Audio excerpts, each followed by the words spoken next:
ఏదన్నా కూడా ఫస్ట్ గొంతుగా అసెన్సాలి. మీ అందరూ తెలుసు, గత ప్రభుత్వంపై ఎన్నో పోరాటాలు చేశారు. ఇప్పుడు ప్రజా గొంతుకై మనలో ఒకరిగా నిరుద్యోగ తరఫున నేను పోరాడతానని చెప్పి ఎమ్మెల్సీ బరిలో నిల్చుంటున్నారు. తెలుసా విషయం అందరికీ?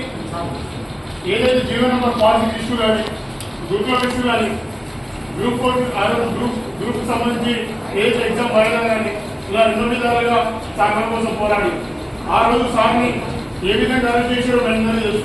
ఒక ప్రజాస్వామ్యబద్ధంగా పోరాటం చేస్తున్న క్రమంలో సార్ని గుంజుకుపోయి దాదాపుగా 15 రోజులు జైల్లో ఉంచిన పరిస్థితి. మన కోసం ఎన్నో ఆటపోట్లను ఎదుర్కొని గత ప్రభుత్వంపై విరోచితంగా పోరాడి ఈరోజు మన ముందుకు నిరుద్యోగుల తరఫున ఉప ఎన్నికల బరిలో ఉంటున్నారు. కాబట్టి మనమందరం ఏకమై ఖమ్మం జిల్లా అంటేనే పోరాటాల గడ్డ. ఖమ్మం ప్రజలు అంత ఆశామాషి అమాయకులు కాదు.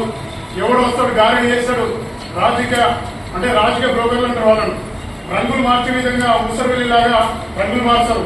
అటువంటి టూటు బసవలను మనం నమ్మకుండా ఏదైతే నిరుద్యోగి తరఫున ఈరోజు పోరాటం చేస్తున్న అశోక్ సార్ లాంటి మేధావి తరఫున మనం నిలబడదామా, లేకపోతే రంగుల రాజకీయం మార్చే ఉసరవెల్లిలా రంగులు మార్చే వ్యక్తి వెంట మనం నిలబడదామా?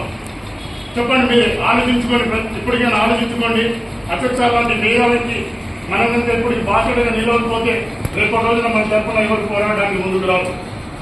ఎందుకంటే మీ అందరూ తెలుసు, సార్కి ఆన్లైన్ అకాడమీ ఉంది. అదేవిధంగా సార్ ఎంతమంది విద్యార్థులు తీర్చిదిద్దారు.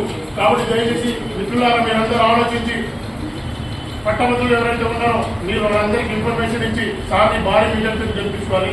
ఇప్పుడు సార్ని ఒక 5 నిమిషాలు మాట్లాడాల్సిందిగా కోరుతున్నాను. ఈ గమనానికి చాలా ప్రశాంతంగా ఏంటంటే మేము